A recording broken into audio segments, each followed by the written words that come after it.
The Ickabog, Chapter 1, King Fred the Fearless. Once upon a time, there was a tiny country called Cornucopia, which had been ruled for centuries by a long line of fair-haired kings. The king at the time of which I write was called King Fred the Fearless. He'd announced the fearless bit himself on the morning of his coronation, partly because it sounded nice with Fred, but also because he'd once managed to catch and kill a wasp all by himself, if you didn't count 5 footmen and the boot boy.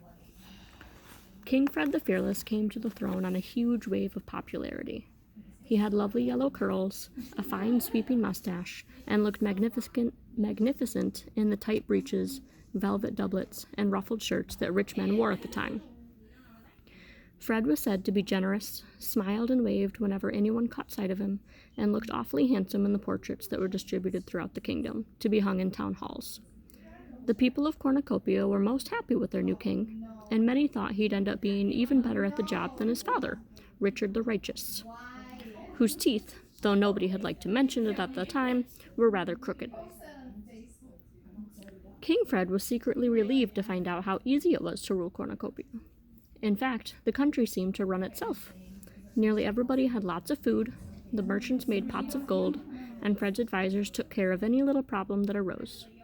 All that was left for Fred to do was beam at his subjects whenever he went out in his carriage and go hunting 5 times a week with his 2 best friends, Lord Spittleworth and Lord Flapoon. Spittleworth and Flapoon had large estates of their own in the country, but they found it much cheaper and more amusing to live at the palace with the king, eating his food, hunting his stags, and making sure that the king didn't get too fond of any of the beautiful ladies at the court. They had no wish to see Fred married, because a queen might well spoil their fun.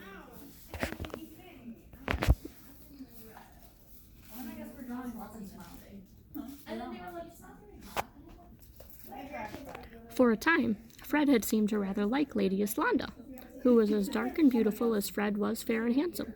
But Spittleworth had persuaded Fred that she was far too serious and bookish for the country to love her as queen. Fred didn't know that Lord Spittleworth had a grudge against Lady Islanda. He'd once asked her to marry him, but she turned him down. Lord Spittleworth was very thin, cunning, and clever. His friend Flapoon was ruddy-faced, and so enormous that it required 6 men to heave him onto his massive chestnut horse. Though not as clever as Spittleworth, Flapoon was still far sharper than the king.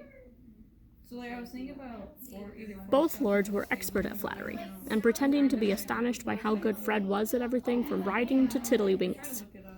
If Spittleworth had a particular talent, it was persuading the king to do things that suited Spittleworth, and if Flapoon had a gift, it was for convincing the king that nobody on earth was as loyal to the king as his 2 best friends.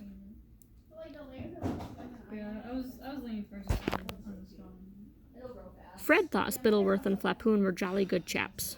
They urged him to hold fancy parties, elaborate picnics, and sumptuous banquets, because Cornucopia was famous, far beyond its borders, for its food.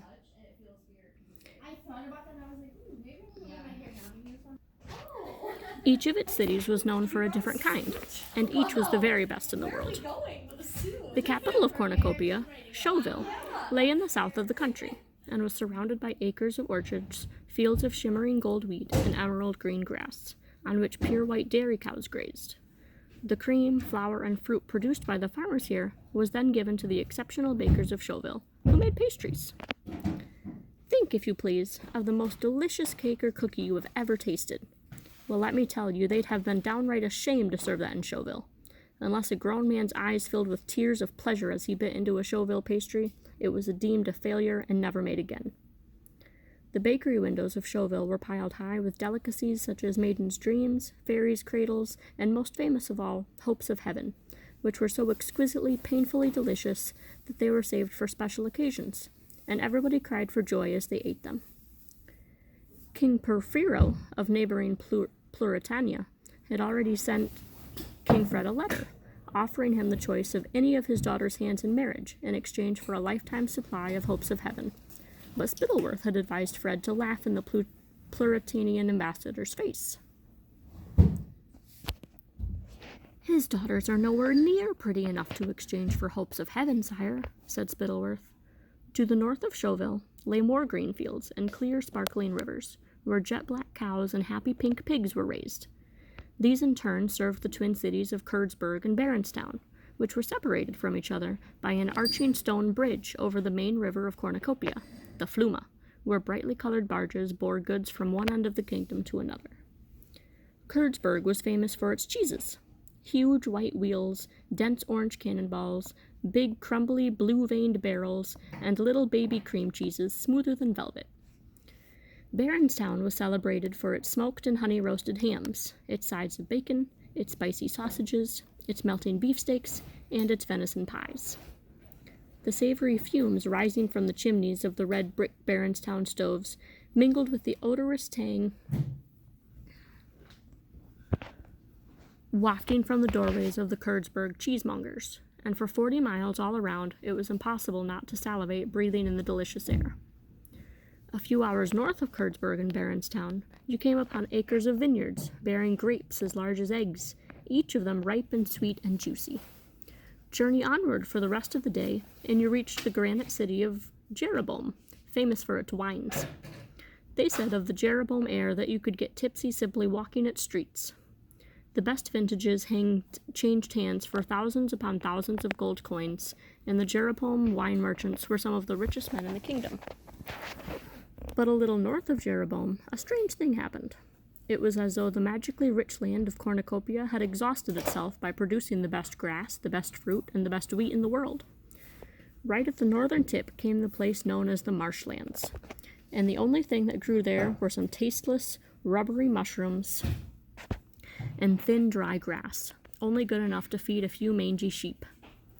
The marshlanders who tended the sheep didn't have the sleek, well-rounded, well-dressed appearance of the citizens of Jeroboam, Baronstown, Kurdsburg, or Chauville.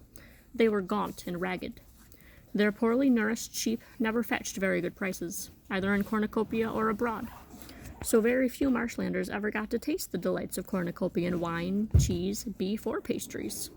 The most common dish in the marshlands was a greasy mutton broth, made of those sheep who were sold to sell. Too old to sell. The rest of Cornucopia found the marshlanders an odd bunch, surly, dirty, and ill-tempered. They had rough voices, which the other Cornucopians imitated, making them sound like horse-old sheep. Jokes were made about their manners and their simplicity. As far as the rest of Cornucopia was concerned, the only memorable thing that had ever come out of the marshlands was the legend of the Ickabog.